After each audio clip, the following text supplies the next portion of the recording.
Hello? Is anyone there? Can't forget this evening.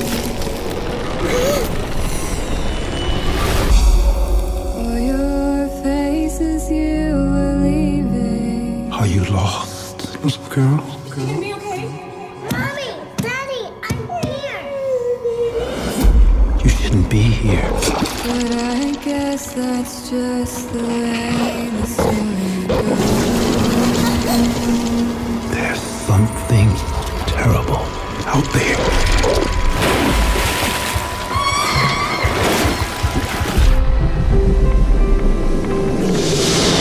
Wish I was home in town. I miss my mommy and daddy. Listen, just right. You'll hear the signal. And there are stars in the sky. You'll know it.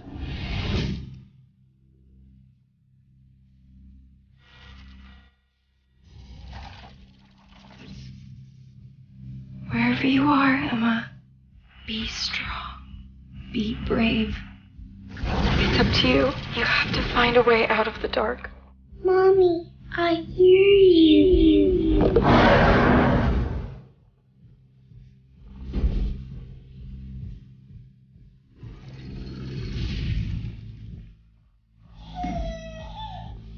You can help her. You can help her be strong by being strong yourself. I wish I had known more when I was young. I wish I had known that the world was bigger than how I felt.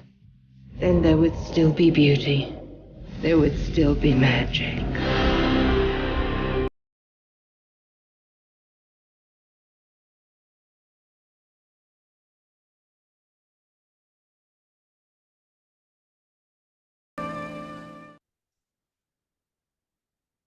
Ladies and gentlemen, boys and girls, and people of all ages, we are here to talk about the incredible, gorgeous, absolutely trippy, out of this world fantasy feature film Moon Garden with its creator, director, visionary, Ryan Stevens Harris. How are you doing, Ryan?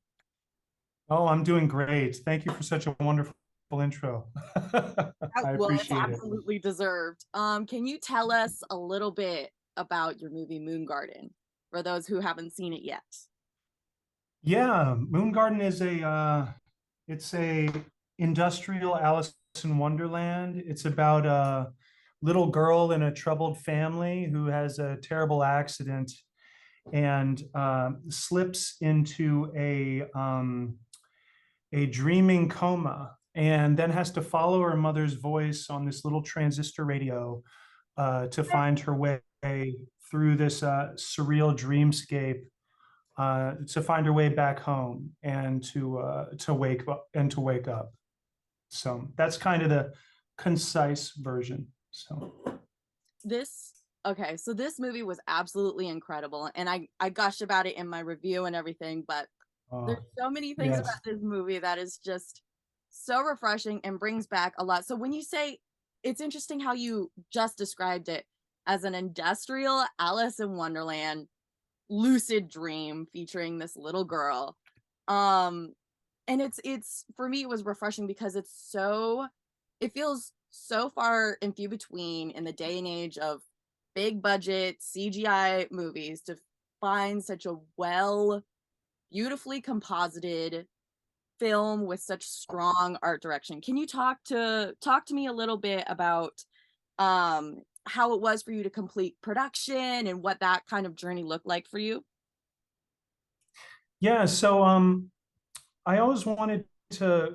So right out of film school, I did a film, and it was one of those. I got hired on by a super low budget film producer, and we shot it in 10 days with a day of pickups. And I almost gave up filmmaking after that. Like, never wanted to make another picture just because the experience was so awful. You never had any time to do anything. And I worked closely with my producing partner, another talented filmmaker, John Elfers.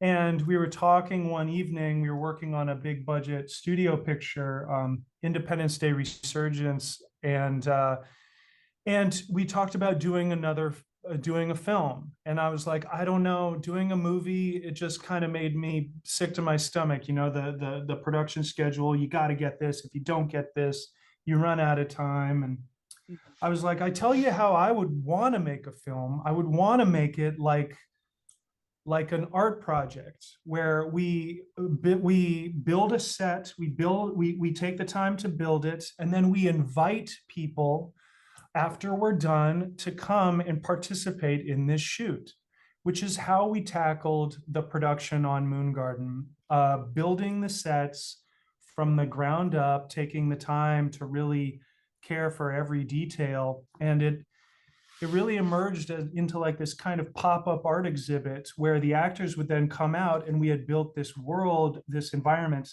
that they could play around in, which helps obviously a ton when your lead actress is a 7-year-old girl, because she can just come out and fall right into the playground, you know.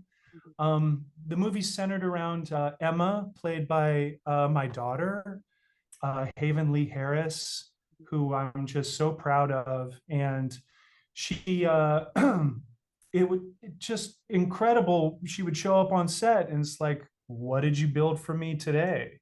And it would be like, okay, today you're going to be crawling into a rhino's nostril, and we wet down the set and it's all gooey and you have to make your way through. And then you get to its nose hairs and you have to pull the hairs. We've turned it into a bungee platform so you can go and it's like a ride. And so it was this wonderful kind of way to immerse especially our little actress in the environment.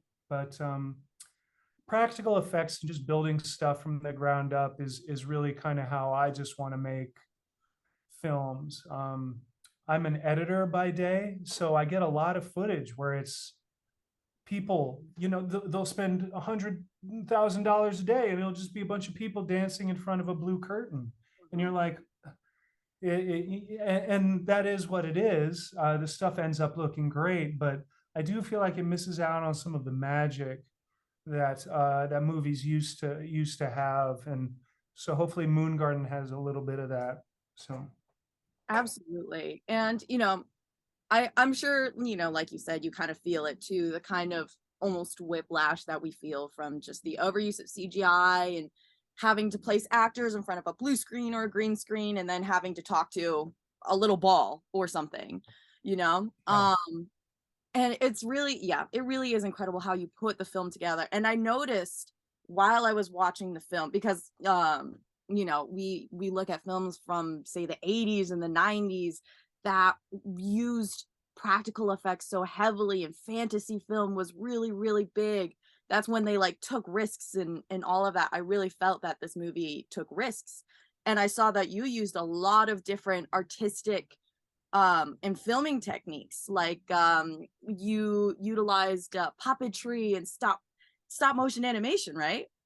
yeah, we have all kinds of I mean, Moon Garden is almost just like in a way, it uses nearly, I mean, not everything, but it uses so many different photographic techniques to accomplish the effects that we were going after. Usually it would start with an idea, but then it would be taking that idea, and I would often do very detailed storyboards.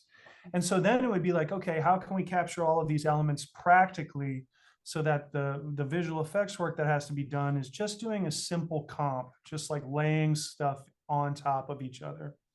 So there's no CGI in the whole movie. And it's a movie that spans a lot of different worlds.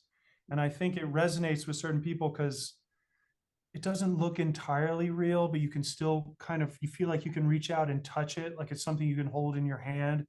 So it has this kind of tactile vibe to it. We talked a lot about like, you know, certain stop motion artists. Like I do really love like the Brothers Coy and Jan Svankmajer, especially the design element of it. And so that was one thing we did talk about, just just especially shooting miniatures. We shot a lot of miniatures, so miniature photography. How do we make that look like, you know, something very tactile that you can reach out and touch, that won't give away that it's just this small little thing. We also shot like forced perspective, like out in the desert, to make things look enormous and to place Haven in those environments. So she would often be, you know, 2-3 football fields away, and because the film features this radio, I was able to just smuggle a walkie-talkie into it. So I would just be directing her, you know, even though she's all the way down the beach. And, you know, we would just have her walk through and force perspective in these, you know, magical kind of environments. We did use stop motion also. We shot the Mud Witch in the stop motion method.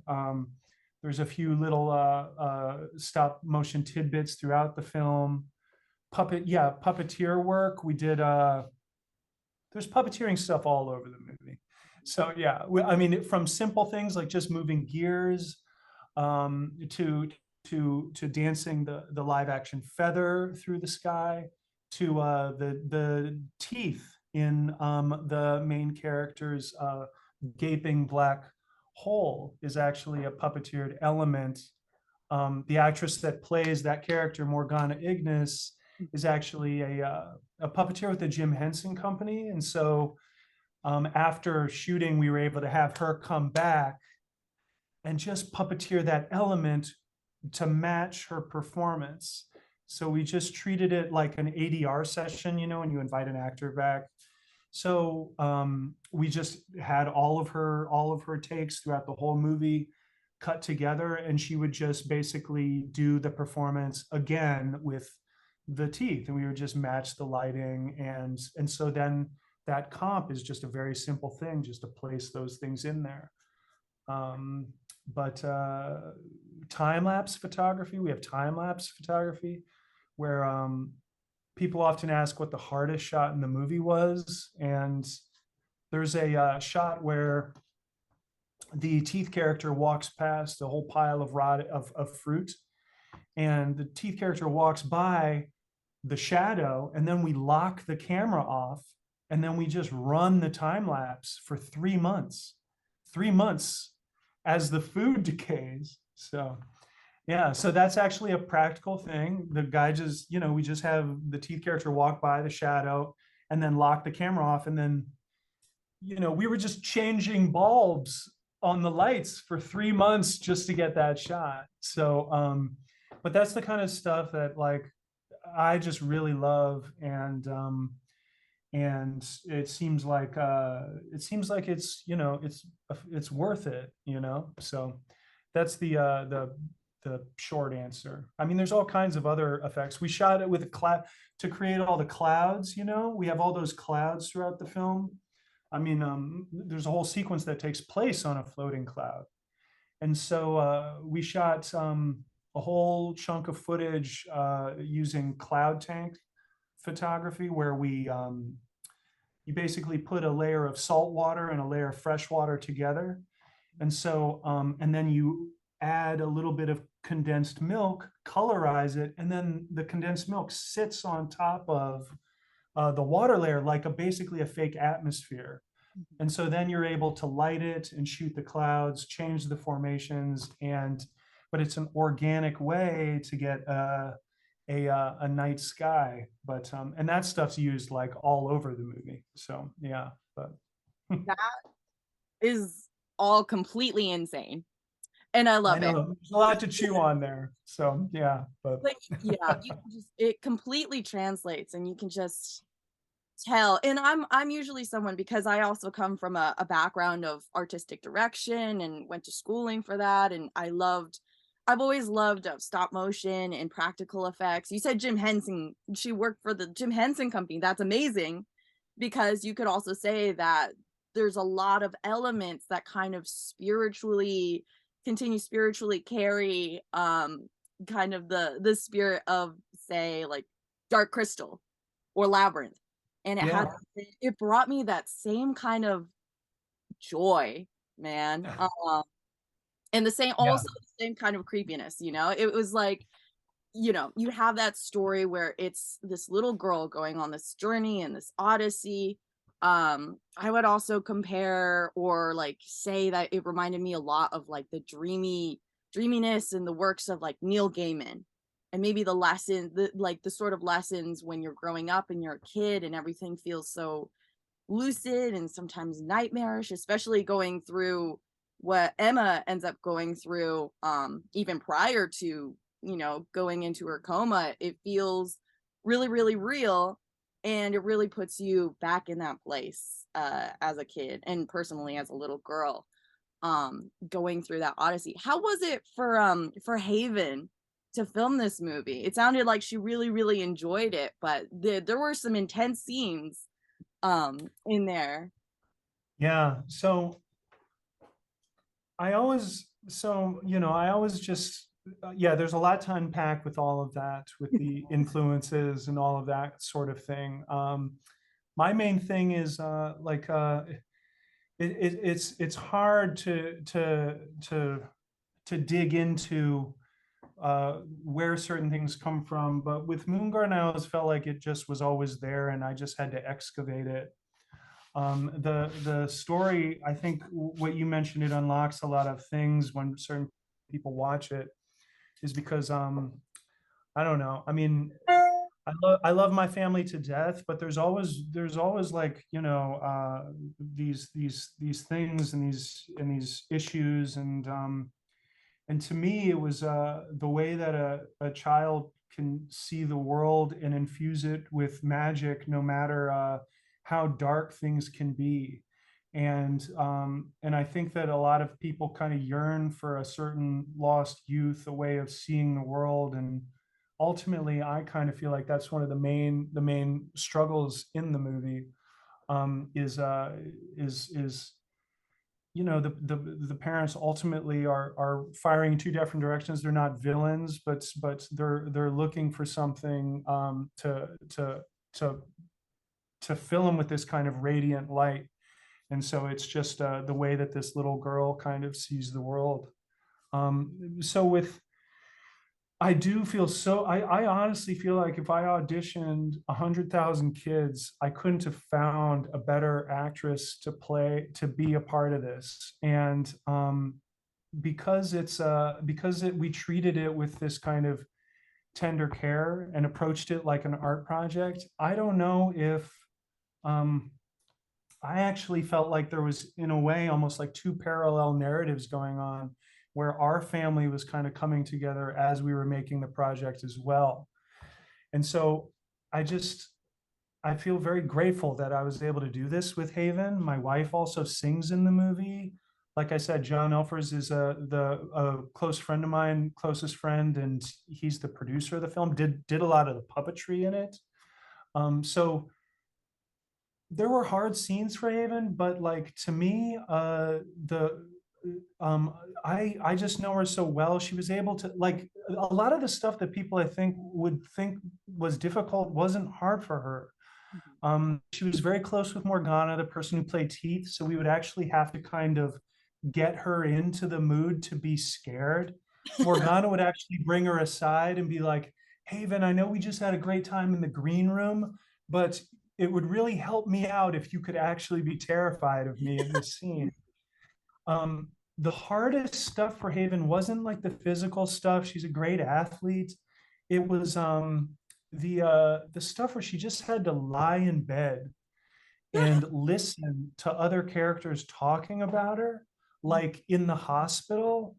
It's and I think this goes back to not only being a child, but perhaps just being a good actress, is you're always trying to make it as real as you can.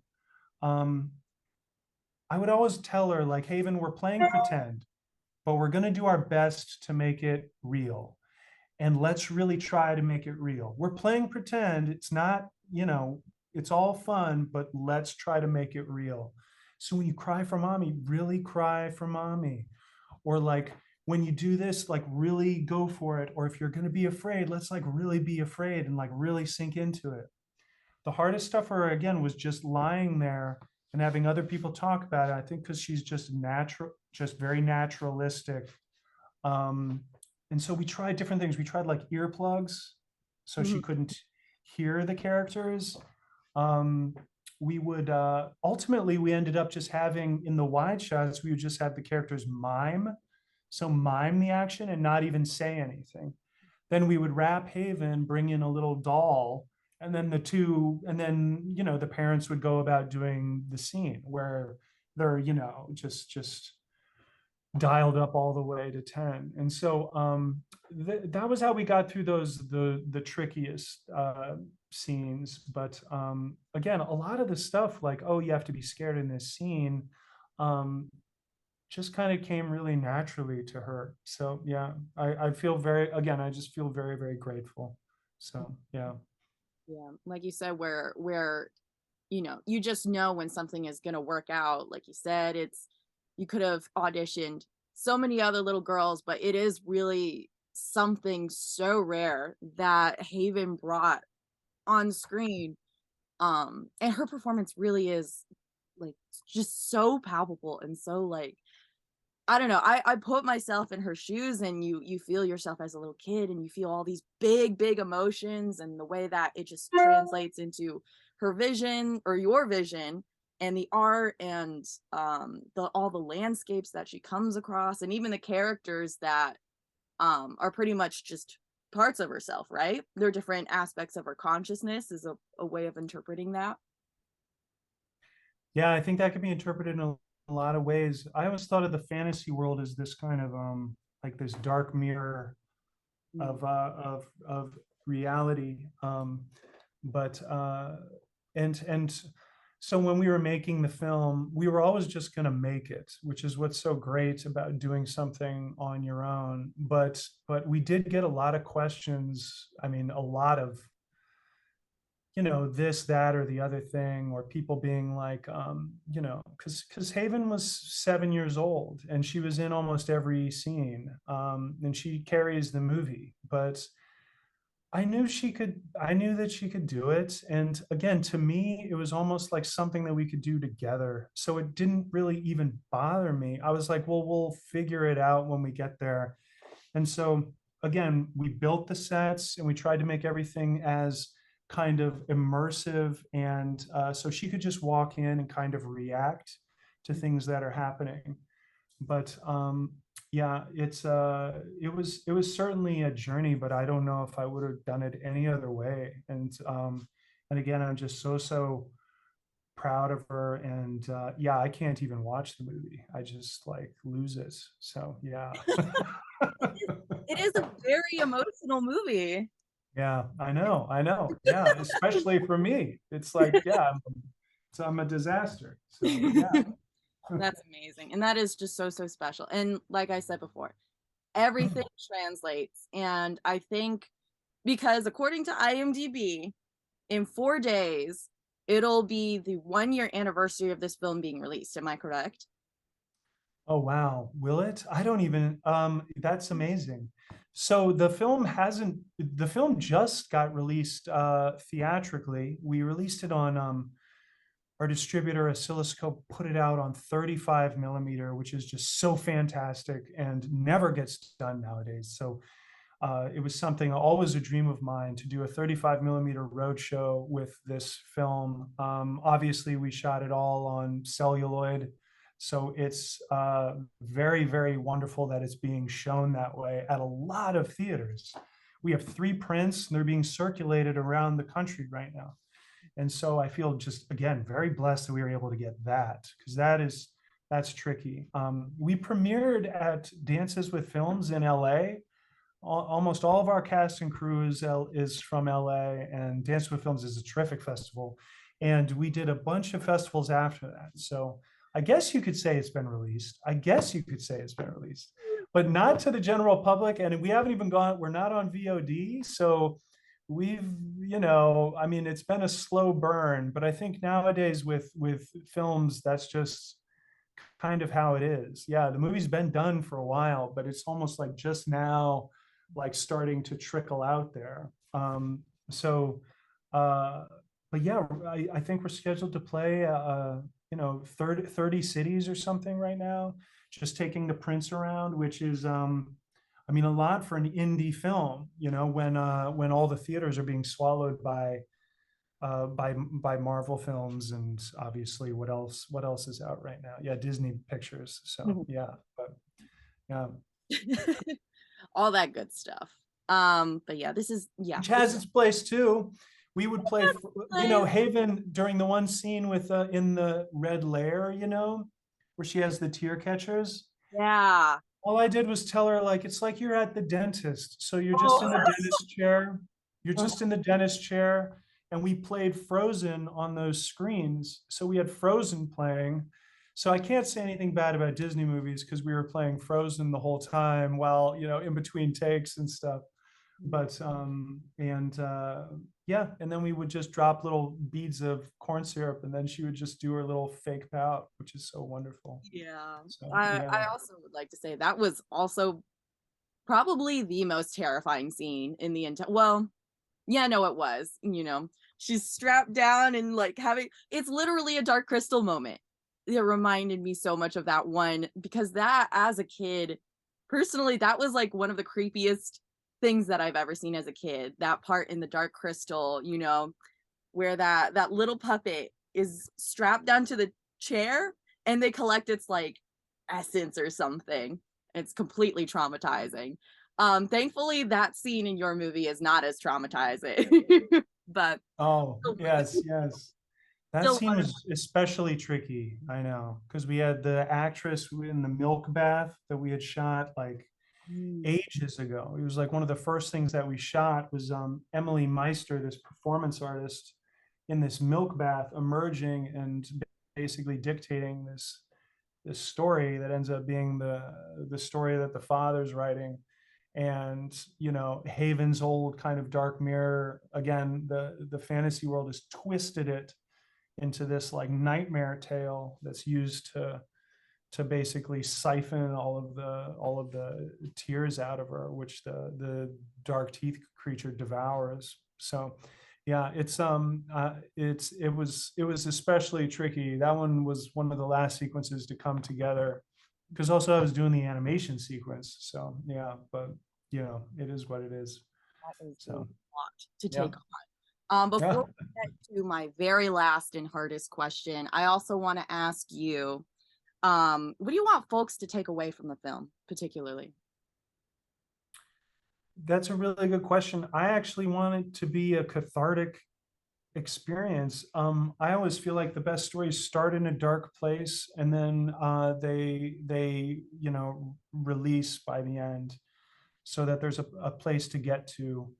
And it is there is an element of horror to the film, but ultimately I feel like the film is ends on a very, very hopeful note. And I always wanted the movie to be an experience. So we played a lot with we addressed the sound and the music that way. There's not a ton of dialogue in the film. The original version of the script had no dialogue.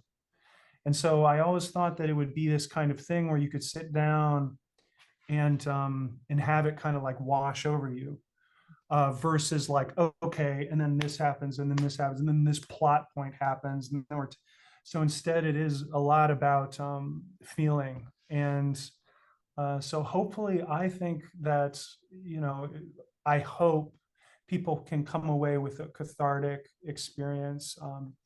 And in my mind, at the end, it's a hopeful thing that the little girl has brought the family back together. And I don't want to spoil too much, but I do feel like that we leave it on that kind of that it is left on a positive note. So yeah, I would absolutely say I definitely felt some sort of catharsis watching this movie. And I have to say, even though it was finished last year, it's probably in my top 10 for this year, movies that I've seen this year. And I'm so happy, and I feel so grateful that I was assigned to this movie, that I would see it.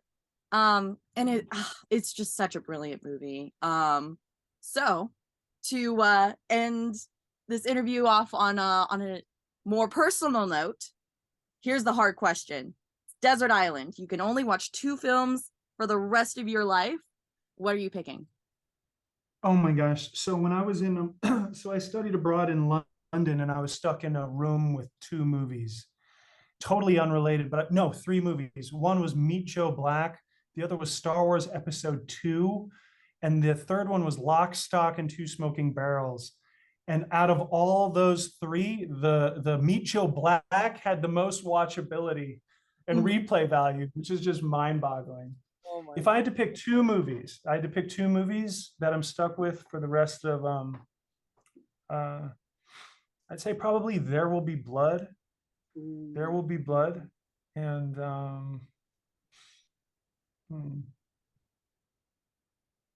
and I'd have to say, gosh, I don't want to be too bleak, but probably Clockwork Orange. So yeah, yeah, probably Clockwork Orange and There Will Be Blood. Yeah, but I know it sounds so like it sounds a little bleak, but you know, it is what it is. So I've watched There Will Be Blood with the sound off. Like I just appreciate the elasticity and the few edits that are made in the movie.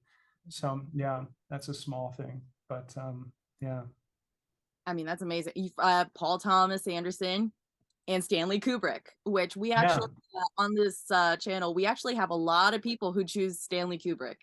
I haven't heard Clockwork Orange yet, but I have to say Clockwork Orange, I've been like, I don't know why, but it's been on my brain a lot recently, just thinking about the psychology of it.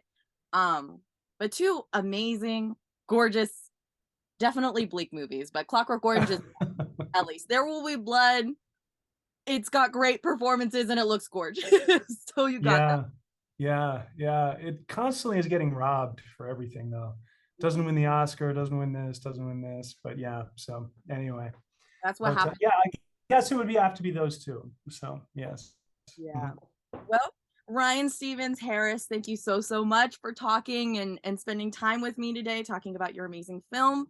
Do you know which cities maybe the film is going to take a little tour in, where maybe people could catch it if it ends up in their hometown? Yes, I definitely do. I know right now we're still playing. We're still playing in LA and New York. LA at the Alamo and the Lumiere, and then in New York we might still be playing at the IFC. But we're opening in Tacoma, to Portland, San Francisco. I mean, it's just a laundry list of places. Asheville, Dallas, Cincinnati's coming up. So we're really kind of all over, and we'll be rolling out. We'll be hitting new cities every weekend until August. And so coming up this weekend is Tacoma, Dallas, Akron, San Diego, Indianapolis, Buffalo, and Miami, and Cincinnati.